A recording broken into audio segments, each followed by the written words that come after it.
que vem na memória de vocês? Só para eu me situar.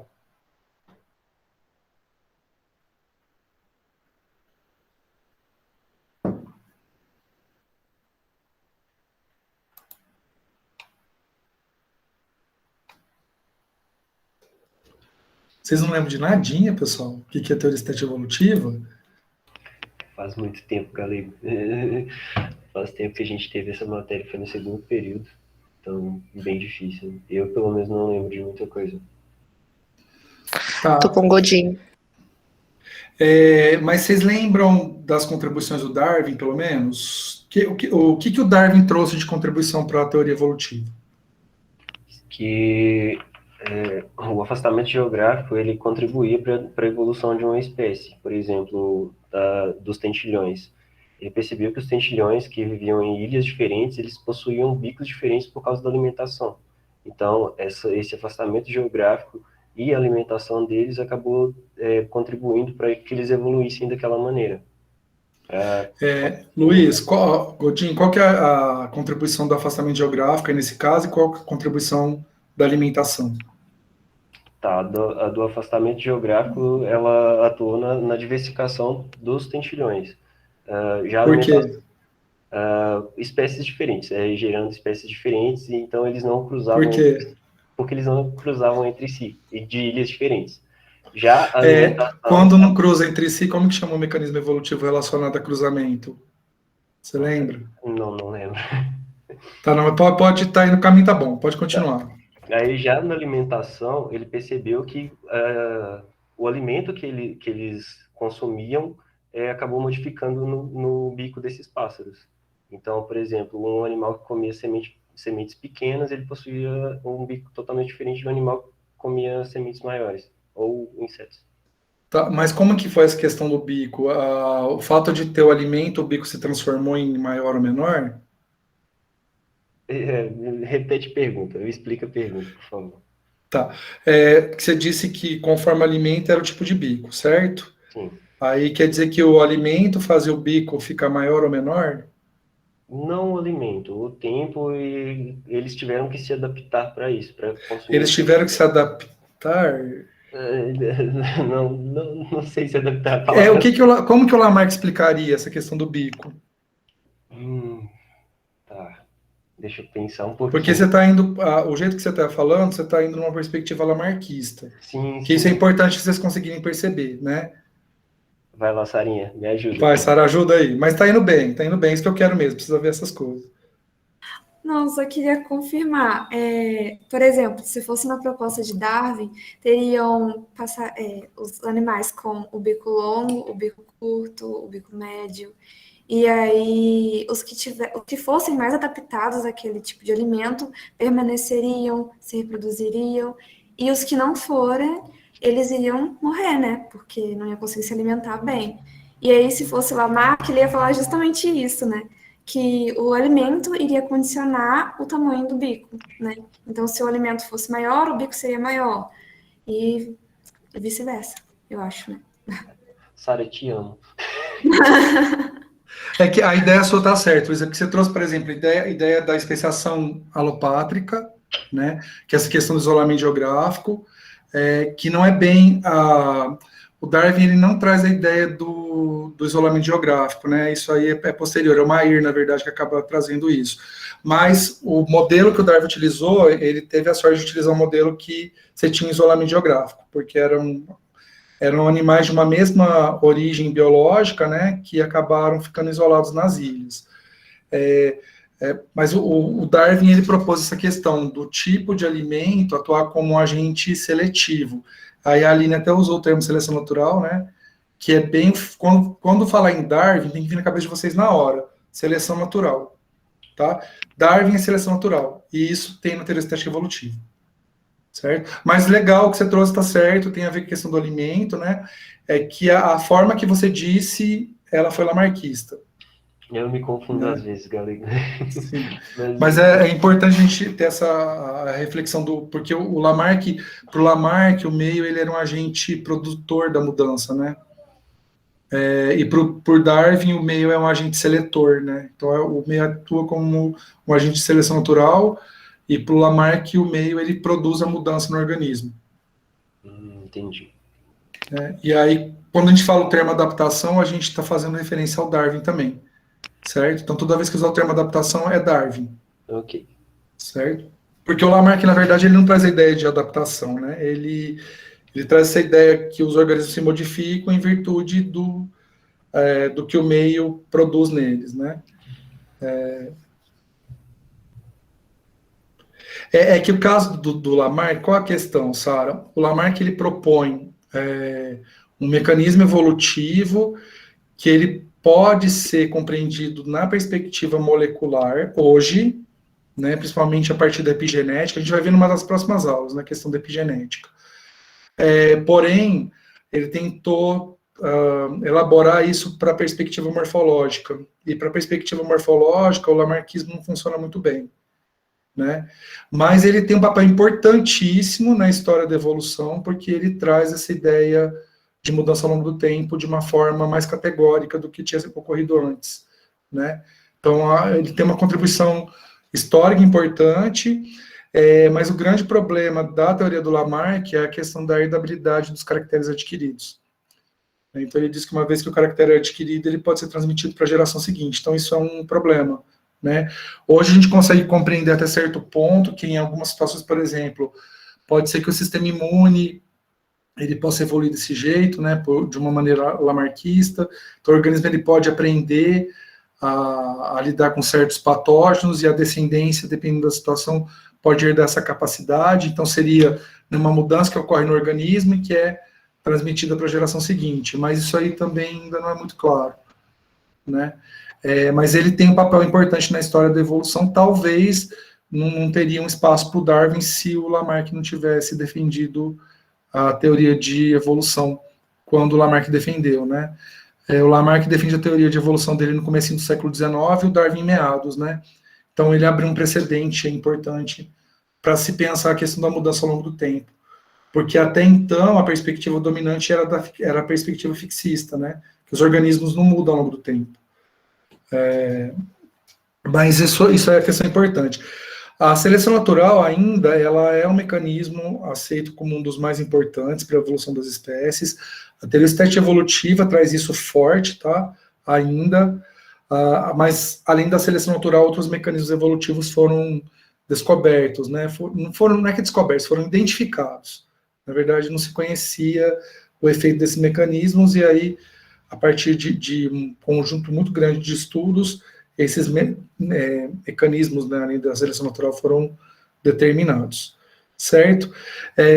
Mas dá para perceber que vocês têm uma perspectiva, pelo menos o pessoal que participou, né, porque eu não consigo saber de todos, mas é importante só situar vocês, né, quando eu falo em teoria estética evolutiva, eu estou pensando em um conjunto, um arcabouço teórico que tem sua origem no trabalho principal do Darwin, principalmente a questão da seleção natural, e aí, posteriormente, houve incorporação de outras questões, tá?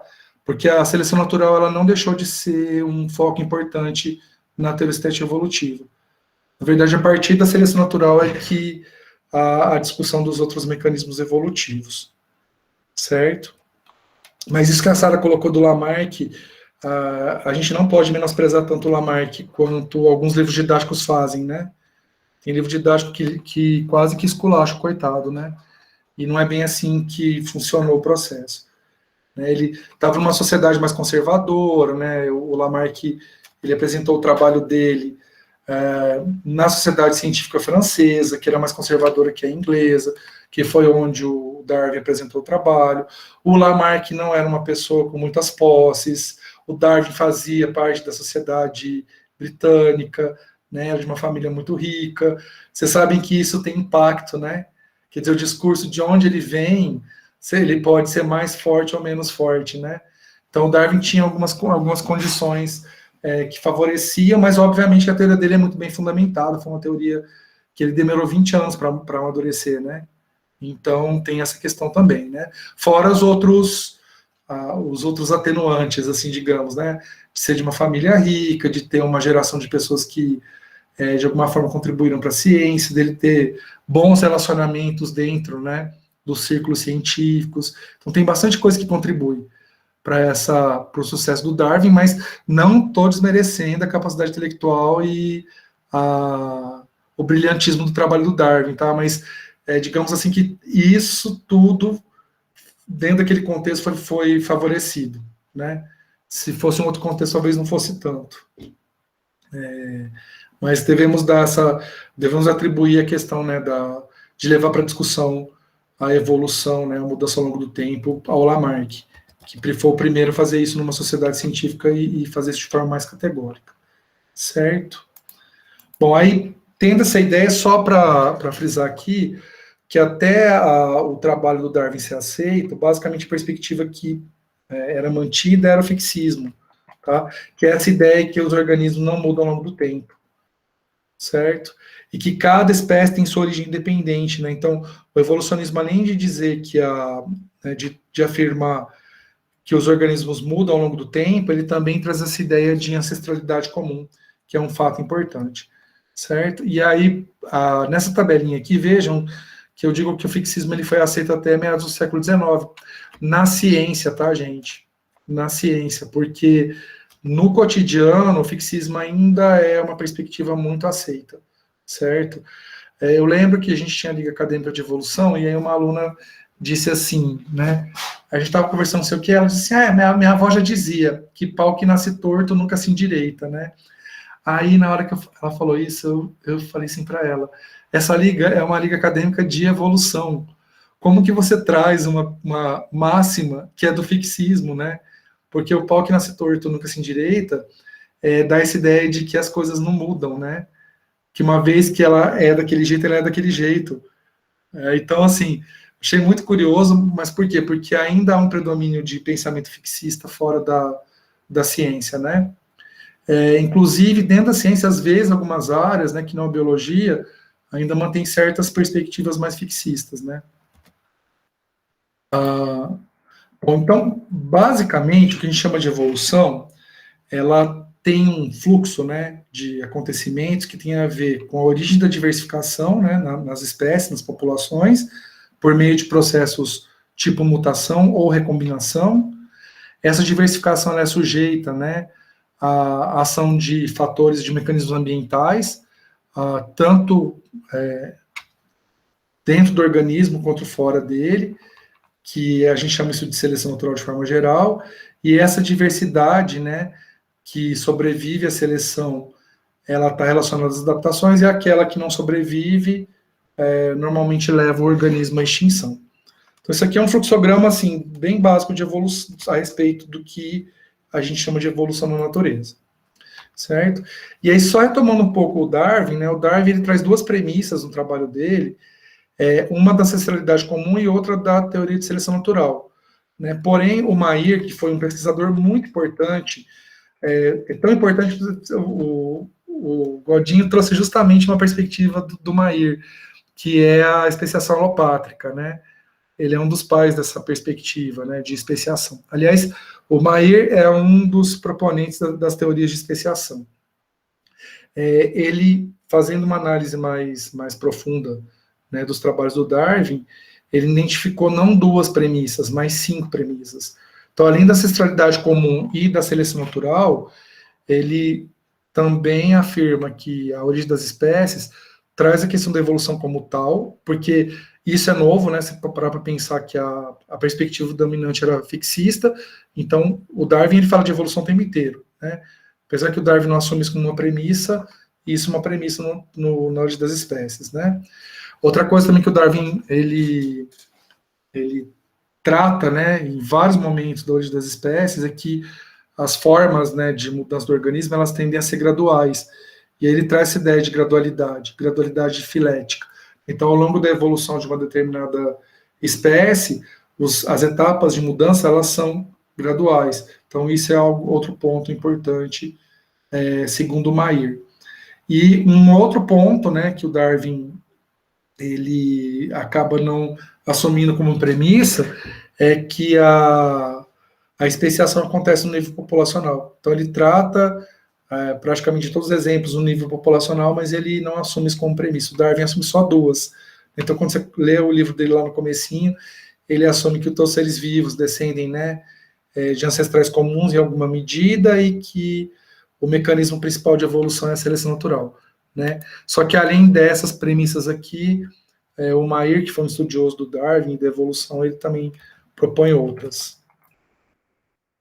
E aí, o que eu falei para vocês, né, que em meados do século XX, um grupo de cientistas que estudavam evolução propõe digamos assim, uma estrutura básica de evolução que está relacionada à seleção natural mais mutação, que aí eles chamam isso de evolução. Alguns autores chamam isso de neodarwinismo, tá, pessoal? E eu já vi, o Ridley, por exemplo, ele assume que a teoria estética evolutiva é o neodarwinismo. Só que a gente tem que ter um pouco de cautela com essa questão de terminologia.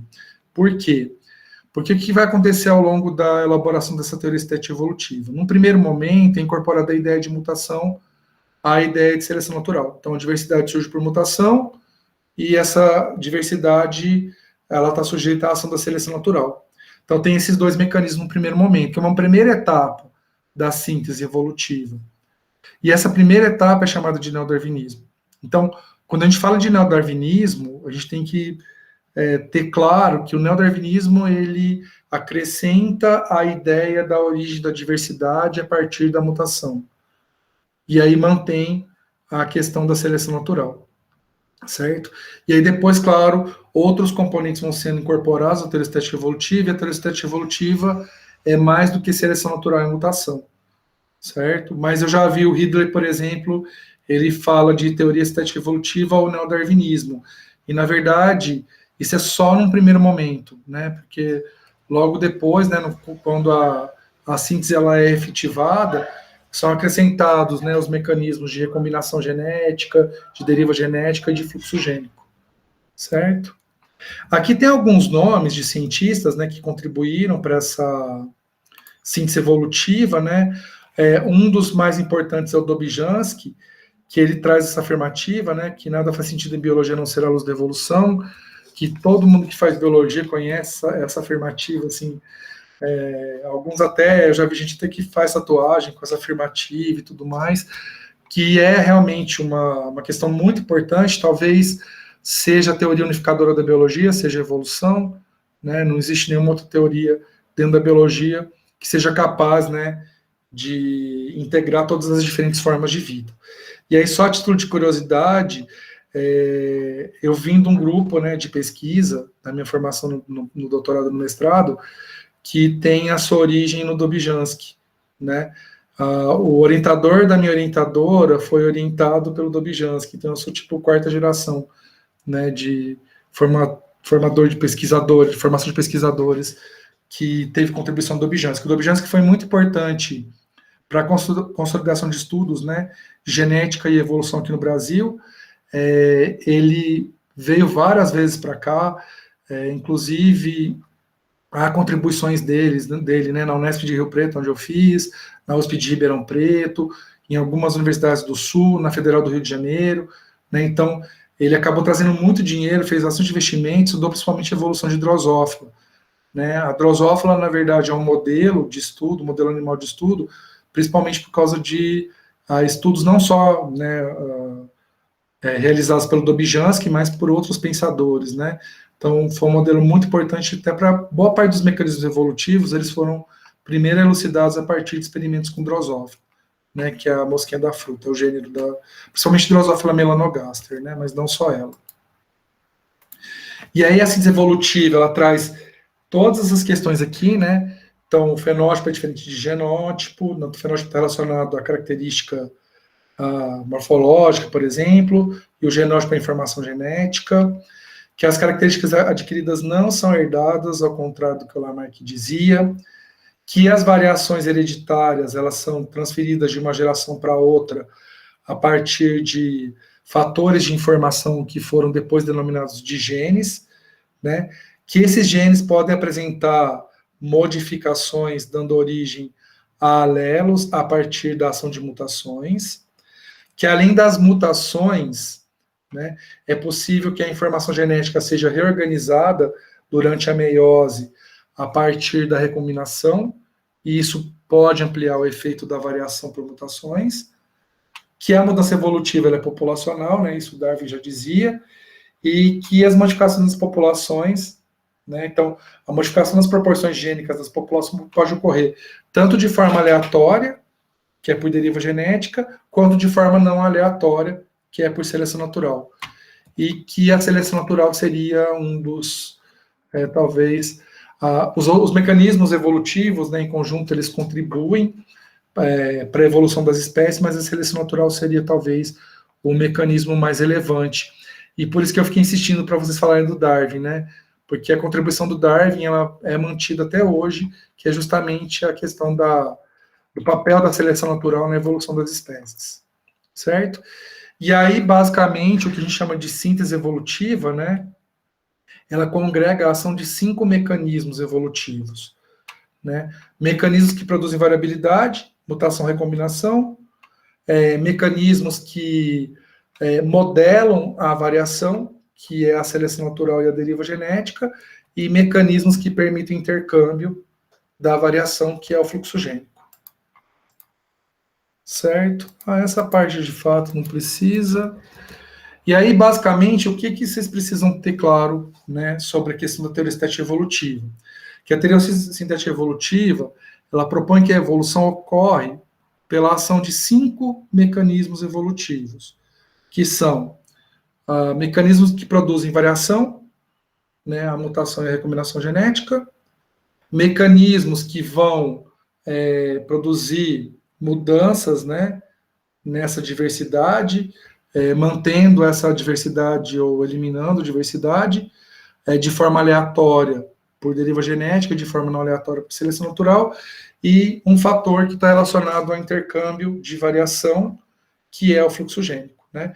Então, o que a gente chama de síntese evolutiva é basicamente isso, e ao longo do semestre, o que a gente vai discutir, né, na macroevolução, na evolução molecular, seria a aplicação desses mecanismos, né, em outros contextos, para além do mecanismo propriamente dito, porque lá em princípios evolutivos, a gente estuda cada um dos mecanismos, né, então eu acredito que vocês tenham visto mutação, recombinação, fluxo gênico, seleção natural, deriva genética, e aí a gente termina, né, a disciplina falando da especiação e da análise filogenética, né? A gente começa a disciplina falando da história da evolução, fala das evidências da evolução, e aí discute os 5 mecanismos evolutivos. E aí depois a gente parte para essa aplicação na especiação, né? E aí a gente tem esse cenário, que é o que eu queria resgatar lá da disciplina de princípios evolutivos. E aí, pessoal, uma sugestão que eu dou para vocês, lá no meu canal do YouTube, tem as videoaulas da disciplina de princípios evolutivos. Então, talvez valesse a pena, só para vocês poderem dar uma resgatada com um pouquinho mais de detalhe, assistir as videoaulas de origem do pensamento evolutivo, que isso ajuda a situar vocês. E aí, se algum desses mecanismos não está muito claro para vocês, né, deriva, mutação, seleção, fluxo gênico, tem videoaula de todos eles, que aí acho que, eu não lembro direito como que funciona a deriva genética, eu sugiro que vocês assistam a videoaula de deriva, só para vocês poderem recuperar. Tá no canal, tá na mesma pasta. Se vocês entrarem no canal do YouTube, tem lá como que chama, gente? É pasta mesmo? Não é. Que a gente coloca os vídeos de um mesmo tema dentro da mesma... Eu esqueci como que chama isso. Playlist. Playlist. Nossa, Marcelo, obrigado. Gente, joguei um vídeo agora numa playlist e esqueci. Então tem a playlist lá de vídeos de biologia evolutiva e... eu não lembro deriva genética. Aí eu sugiro que vocês assistam. Eu não lembro fluxo gênico. Porque aí acho que pode ajudar vocês a retomar, né, essas questões. E aí, em relação à teoria estética evolutiva, ficou mais, assim, deu para refrescar um pouquinho a memória, pessoal, ficou um pouco mais claro o que é a teoria estética evolutiva, vocês têm alguma dúvida? Não, agora ficou bem mais claro, galera. Obrigado. Certo. Sei que faz tempinho, né, é bom a gente fazer essas recordações de vez em quando. Certo? Vocês têm alguma dúvida, algum comentário a fazer, pessoal? O único comentário é que você dá aula bem empolgado, empolga a gente também. Tem que estar, né, gente? Porque vocês estão numa sexta-feira, 10h30 da noite. Imagina se não tiver empolgado. Mas é porque tem alguns professores, assim, sem não trabalho com nomes, mas tem alguns professores que dão um certo sono na gente, ainda mais que Verdade. segunda-feira, então Verdade, da aula. Godinho. Bom, ainda bem que você conseguiu ficar acordado, pelo menos. Mas, pessoal, se eu falar alguma coisa que vocês não entenderem, ou se eu estiver falando muito rápido, ou se eu me empolgar demais, que também tem esse problema, tá? Às vezes a gente empolga demais. Vocês me falem, tá? E que a ideia, na verdade, é que a gente dialogue o máximo que a gente puder, que isso ajuda, acho que, mais na aprendizagem, certo? E aí, qualquer crítica que vocês quiserem fazer, sugestão também, fiquem à vontade, tá, pessoal? Eu sou bem... eu não sou resistente a esse tipo de coisa, vocês podem, eu sou bem tranquilo em relação a isso, a críticas, a reflexões, avaliações, eu não tenho muito problema com essas questões, não. Certo? Certinho, professor, mas acho que ficou muito claro. Se a gente tiver alguma dificuldade para relembrar, a gente vai te perguntando ao longo do tempo. Pode ficar à vontade, certo? E aí, pessoal, então, semana que vem a gente tem a atividade síncrona de novo, e aí vocês venham preparados com bastante energia, que a gente vai falar da origem da vida na Terra. E aí a gente vai... Eu já vou até avisar para vocês que essa aula ela é bastante especulativa, porque falar da origem da vida na Terra tem muita coisa que é mais especulativo do que evidências propriamente ditas, tá? Porque não dá para a gente voltar 3,5 bilhões de anos, né? Para ver o que aconteceu. Mas é o tema da nossa próxima aula, e aí eu vou acabar discutindo algumas coisas, alguns mecanismos evolutivos que estão relacionados a essa origem da vida. Já vai ajudar no nosso Certinho? artigo, que é o 4. Vai. Que aí lá, no caso, discute a questão nos livros, né? Na perspectiva do professor. Na perspectiva do professor. Se prepara, vai ajudar. Porque aí vocês vão entender como que é o cenário e como que o professor, pelo menos nesse estudo que eles fizeram, né? Como que o professor acaba falando sobre a questão da origem da vida, que é uma das temáticas mais especulativas da biologia. Certo? Certinho, professor. Bom, pessoal, vocês não têm pergunta e tal, então por hoje é só. E aí a gente se vê então semana que vem. Mas fiquem à vontade para usar o WhatsApp, tá? Para tirar dúvida e tudo mais. Ok, tchau, galera. Boa noite. Bom fim de semana para vocês. Boa noite. Boa sorte Tchau, aí para tchau. limpar a mesa. Nossa, o que vem na memória de vocês? Só para me situar.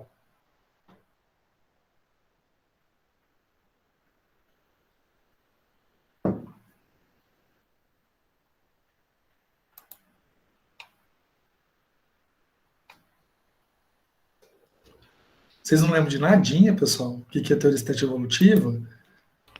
Faz muito tempo, galego. Faz tempo que a gente teve essa matéria, foi no segundo período. Então, bem difícil. Eu, pelo menos, não lembro de muita coisa. Tá. Tô com Godinho.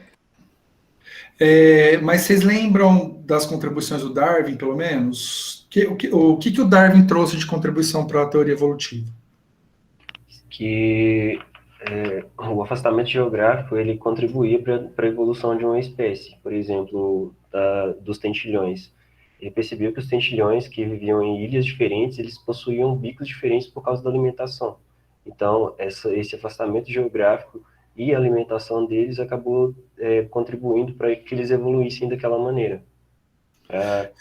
Luiz, Godinho, qual que é a contribuição do afastamento geográfico aí nesse caso e qual que é a contribuição da alimentação?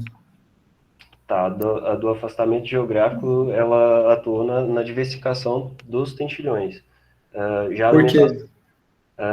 Espécies diferentes, gerando espécies diferentes, e então eles não cruzavam. Por quê? Porque eles não cruzavam entre si, e de ilhas diferentes.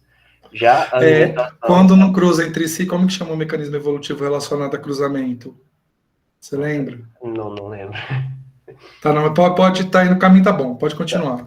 Aí já na alimentação, ele percebeu que o alimento que eles consumiam acabou modificando no bico desses pássaros. Então, por exemplo, um animal que comia sementes pequenas, ele possuía um bico totalmente diferente de um animal que comia sementes maiores, ou insetos. Tá, mas como que foi essa questão do bico? O fato de ter o alimento, o bico se transformou em maior ou menor? Repete a pergunta, explica a pergunta, por favor. Tá. Que você disse que conforme o alimento era o tipo de bico, certo? Sim. Aí quer dizer que o alimento fazia o bico ficar maior ou menor? Não o alimento, o tempo, e eles tiveram que se adaptar para isso, para consumir. Eles tiveram que se adaptar. Não sei se adaptar a palavra. Como que o Lamarck explicaria essa questão do bico? Tá.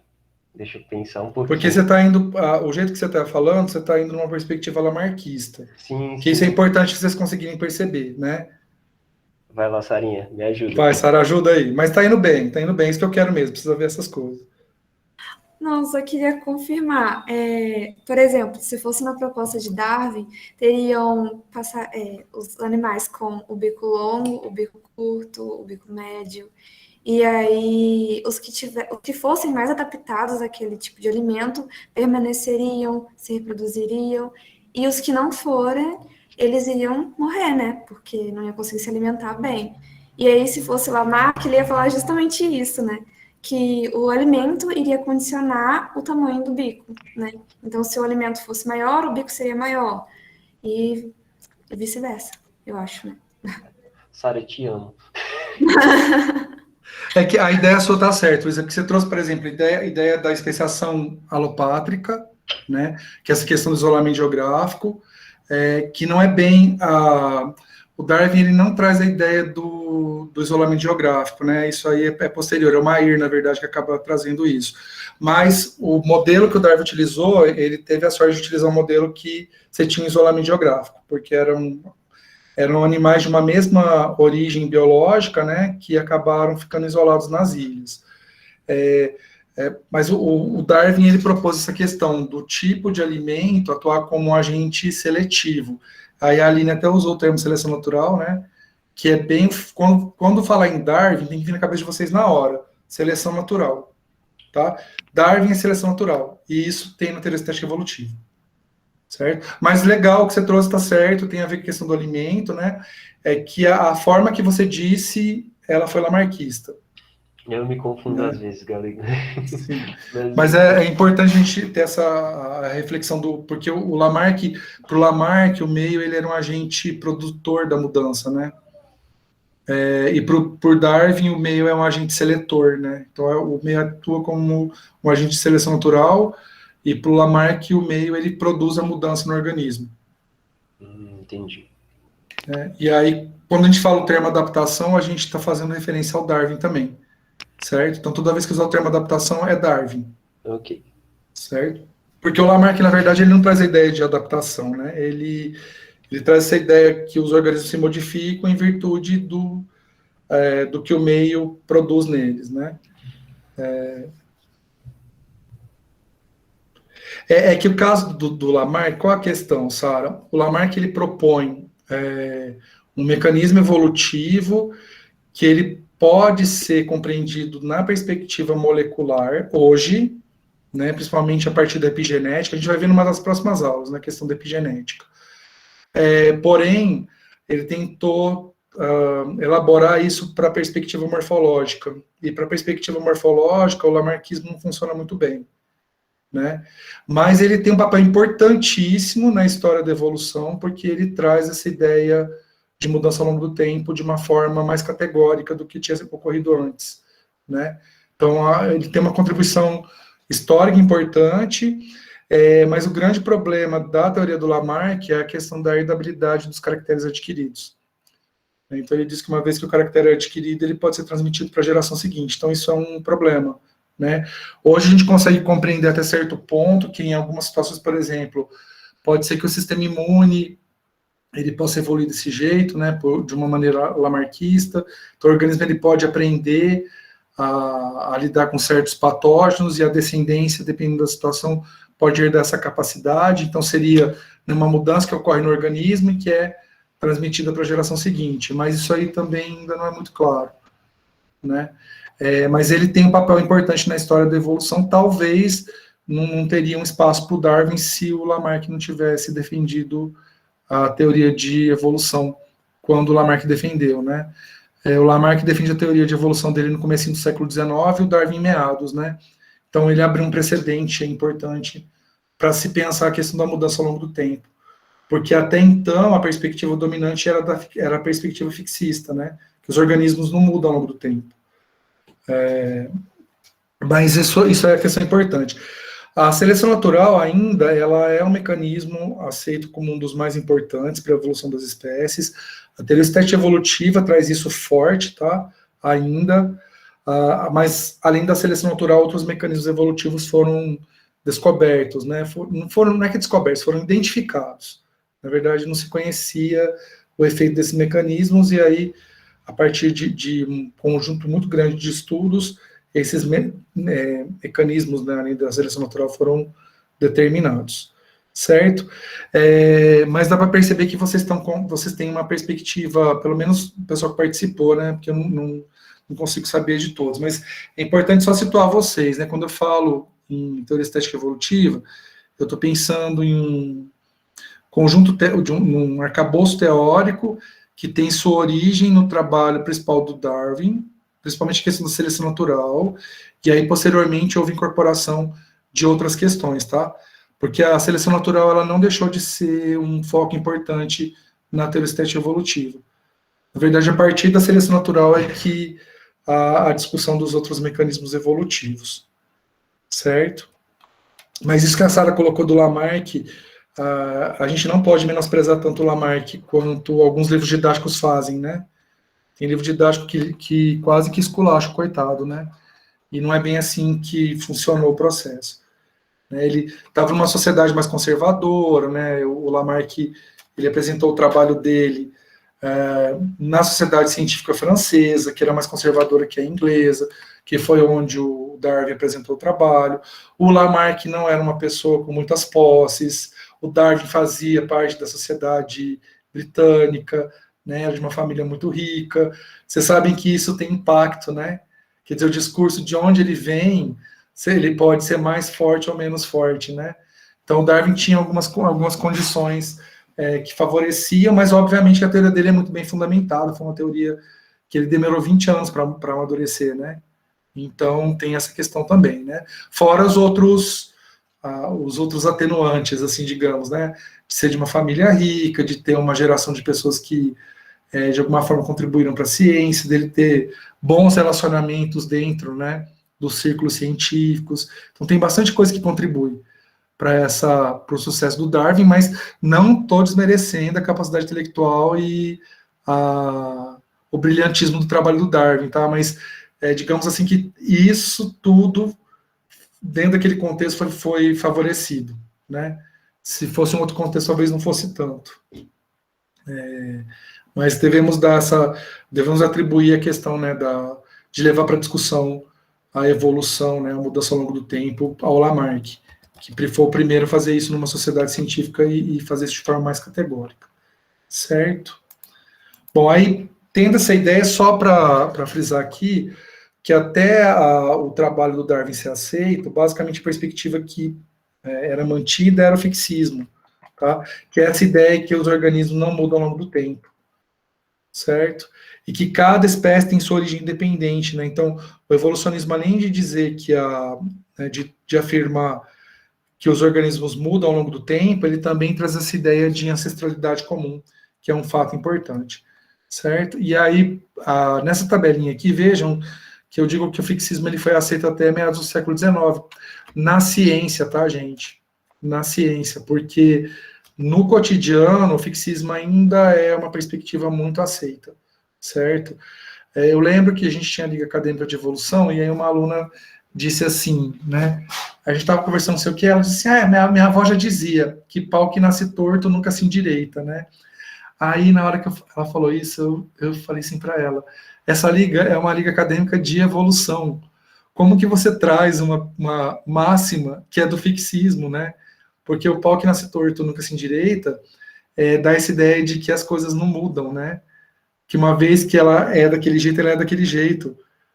Então, assim, achei muito curioso, mas por quê? Porque ainda há um predomínio de pensamento fixista fora da ciência, né? Inclusive, dentro da ciência, às vezes, algumas áreas, né, que não a biologia, ainda mantém certas perspectivas mais fixistas, né? Bom, então, basicamente, o que a gente chama de evolução, ela tem um fluxo, né, de acontecimentos que tem a ver com a origem da diversificação, né, nas espécies, nas populações, por meio de processos tipo mutação ou recombinação.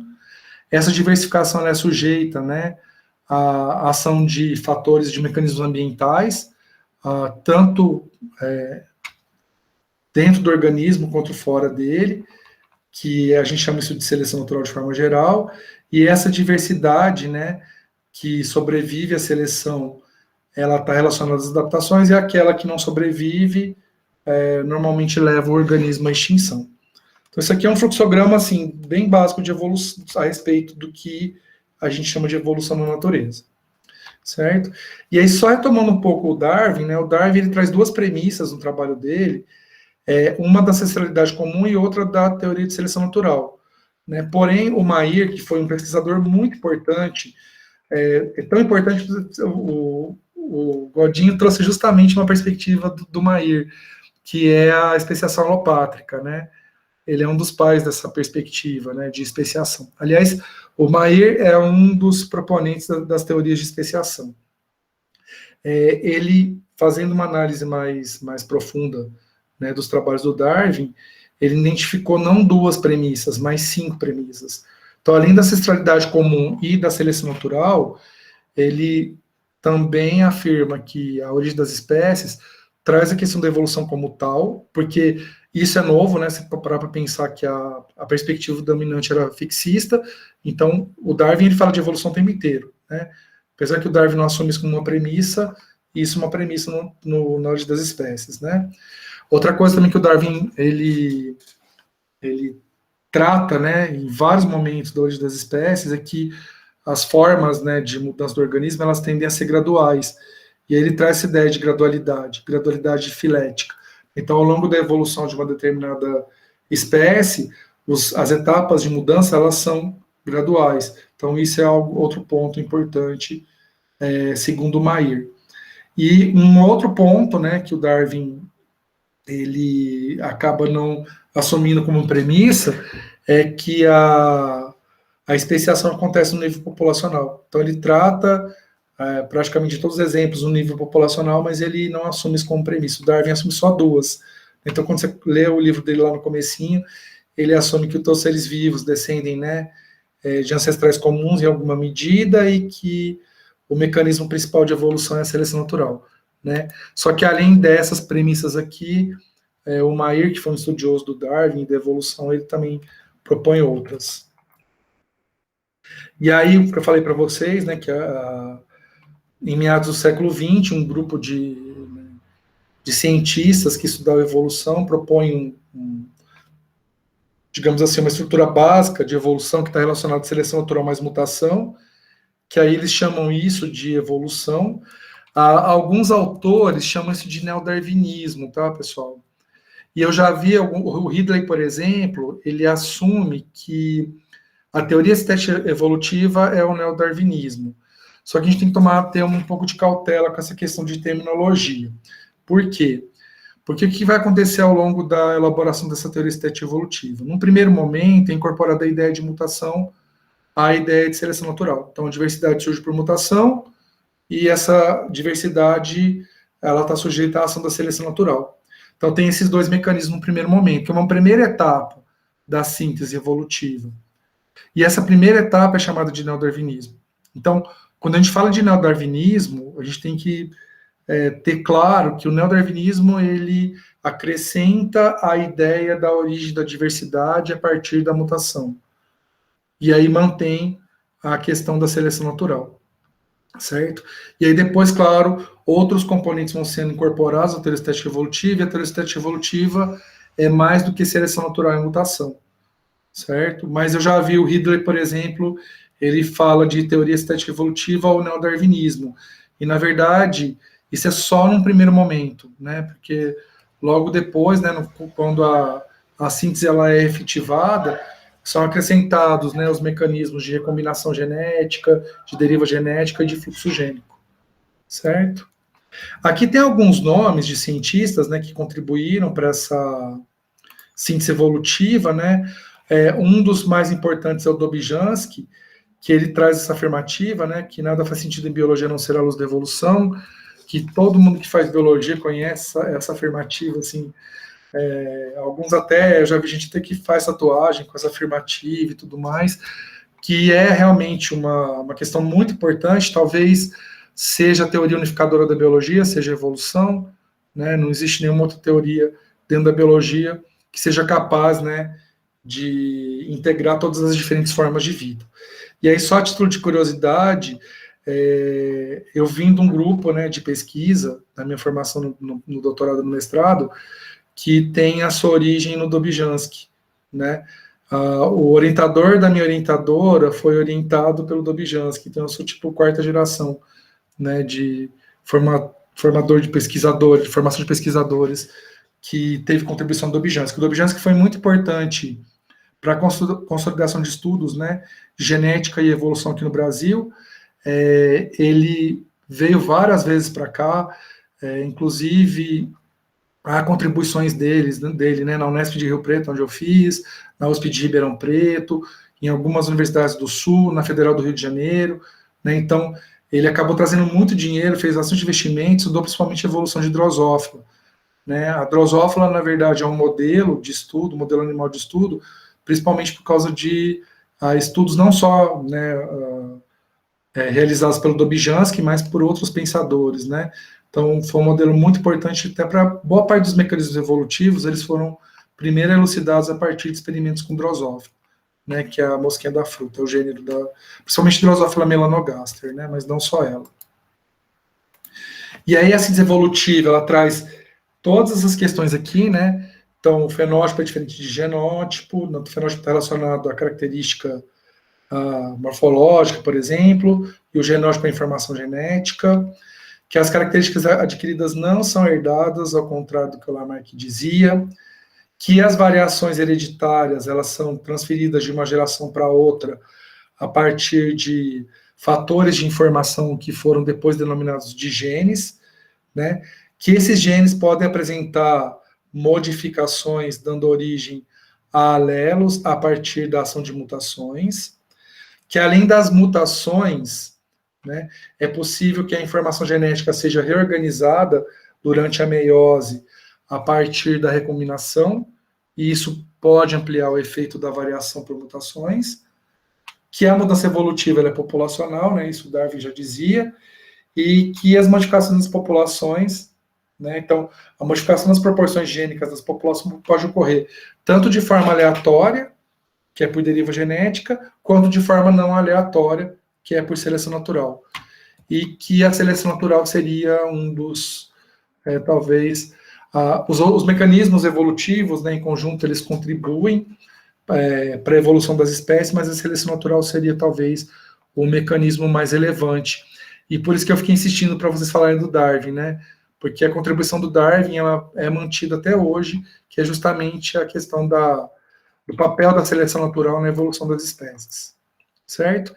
E aí, basicamente, o que a gente chama de síntese evolutiva, né, ela congrega a ação de 5 mecanismos evolutivos, né, mecanismos que produzem variabilidade, mutação, recombinação, mecanismos que modelam a variação, que é a seleção natural e a deriva genética, e mecanismos que permitem o intercâmbio da variação, que é o fluxo gênico. Certo? Essa parte de fato não precisa. E aí, basicamente, o que vocês precisam ter claro, né, sobre a questão da teoria sintética evolutiva? Que a teoria sintética evolutiva, ela propõe que a evolução ocorre pela ação de 5 mecanismos evolutivos, que são mecanismos que produzem variação, né, a mutação e a recombinação genética, mecanismos que vão produzir mudanças, né, nessa diversidade, mantendo essa diversidade ou eliminando diversidade, de forma aleatória por deriva genética, de forma não aleatória por seleção natural, e um fator que está relacionado ao intercâmbio de variação, que é o fluxo gênico, né? Então, o que a gente chama de síntese evolutiva é basicamente isso, E ao longo do semestre, o que a gente vai discutir, né, na macroevolução, na evolução molecular, seria a aplicação desses mecanismos, né, em outros contextos, para além do mecanismo propriamente dito, porque lá em princípios evolutivos, a gente estuda cada um dos mecanismos, né, então eu acredito que vocês tenham visto mutação, recombinação, fluxo gênico, seleção natural, deriva genética, e aí a gente termina, né, a disciplina falando da especiação e da análise filogenética, né? A gente começa a disciplina falando da história da evolução, fala das evidências da evolução, e aí discute os 5 mecanismos evolutivos. E aí depois a gente parte para essa aplicação na especiação, né? E aí a gente tem esse cenário, que é o que eu queria resgatar lá da disciplina de princípios evolutivos. E aí, pessoal, uma sugestão que eu dou para vocês, lá no meu canal do YouTube, tem as videoaulas da disciplina de princípios evolutivos. Então, talvez valesse a pena, só para vocês poderem dar uma resgatada com um pouquinho mais de detalhe, assistir as videoaulas de origem do pensamento evolutivo, que isso ajuda a situar vocês. E aí, se algum desses mecanismos não está muito claro para vocês, né, deriva, mutação, seleção, fluxo gênico, tem videoaula de todos eles, que aí acho que, eu não lembro direito como que funciona a deriva genética, eu sugiro que vocês assistam a videoaula lá de deriva, só para vocês poderem recuperar. Tá no